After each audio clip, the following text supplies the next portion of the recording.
One of the reasons that I wanted to come here is because in the back of my mind, there was always a feeling of wanting to find out where my people actually come from. So I did a little preliminary research on my best friend Google, and I wanted to find like a little idea about maybe which country,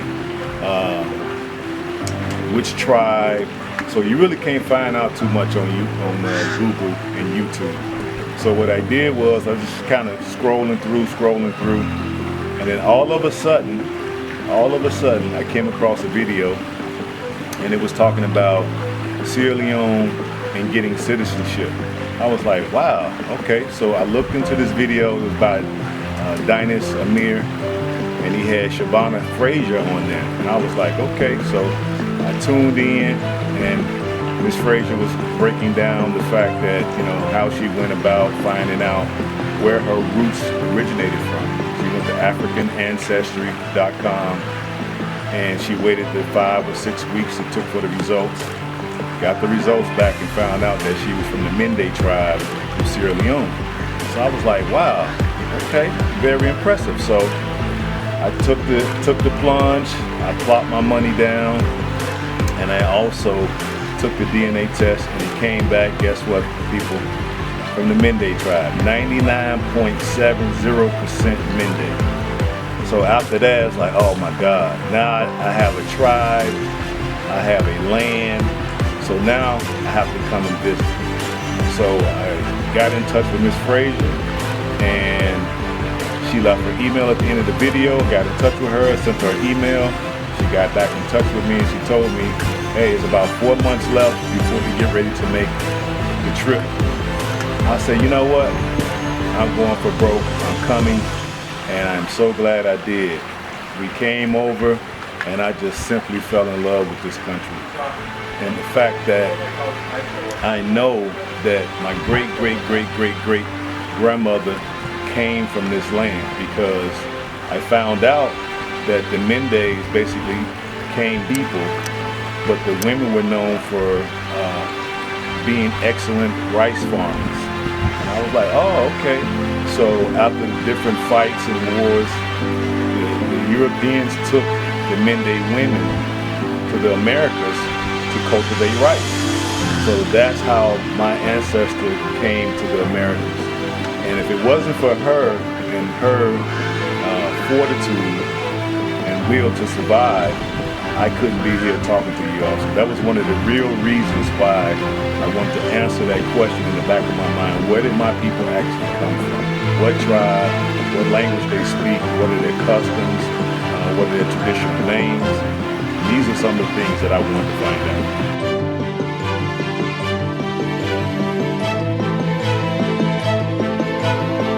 Yes, my first time here was basically so surreal, because I say, well, my ancestor was from this land, so if she hadn't have been taken, then I would still be here.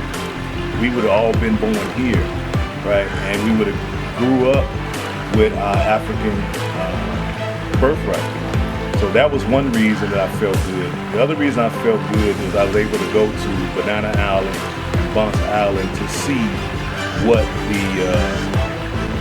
the free people who were enslaved had to go through, what they had to endure, the humiliation, the punishment, the treatment overall, what they had to endure in order for me to be here, which made me feel even more gratitude to be here. My ancestral ties to this land all together made for a phenomenal trip.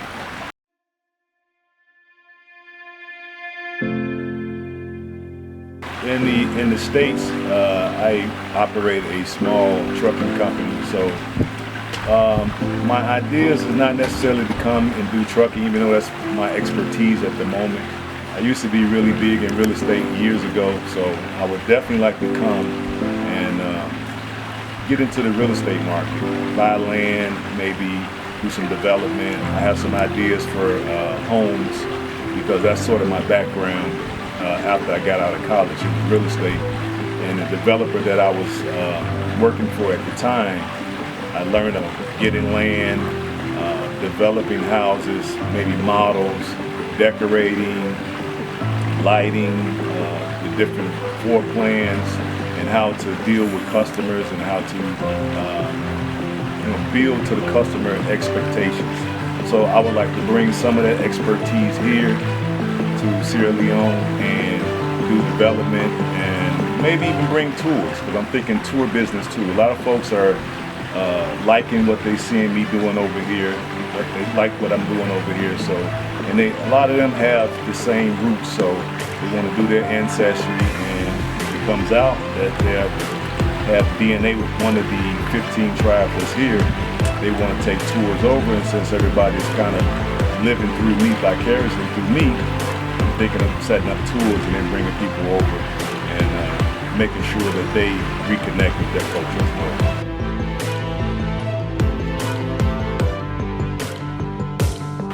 The other thing that I see that would have an immediate impact on the people is when I'm driving through or riding through the streets of Freetown, I see a lot of folks at the junctions waiting on a ride. So I'm thinking maybe some type of shuttle, bus service, trolley service or something is definitely needed here, because I see people basically fighting to get to a taxi. So maybe bus company will be sufficient here, because in the States, especially where I'm from in Chicago, it's a bus literally every 10 minutes. You can literally set your watch to it. So something like that will be greatly needed here, and I'm sure the people will truly appreciate that, so they won't have to fight over a taxi. So that's the immediate impact I would like to implement.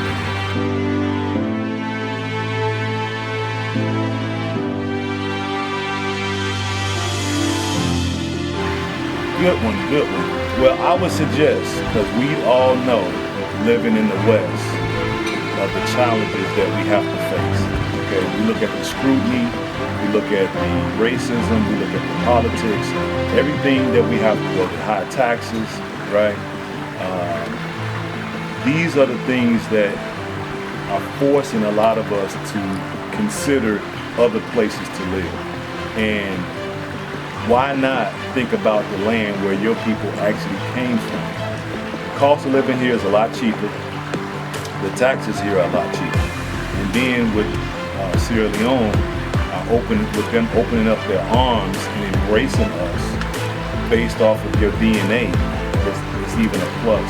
So if you living on a fixed income and you want to live well, you want to eat good food, you want to live up under the African sun, which can help you with your many ailments, because a lot of us are vitamin D deficient living in the West, because we're dealing with these cold climates, right?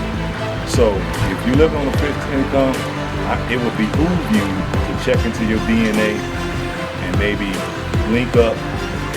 I'm gonna leave my information at the end of the video, and then I can put you in touch with the right people so you can come over and live the life that you're meant to live here on the African continent.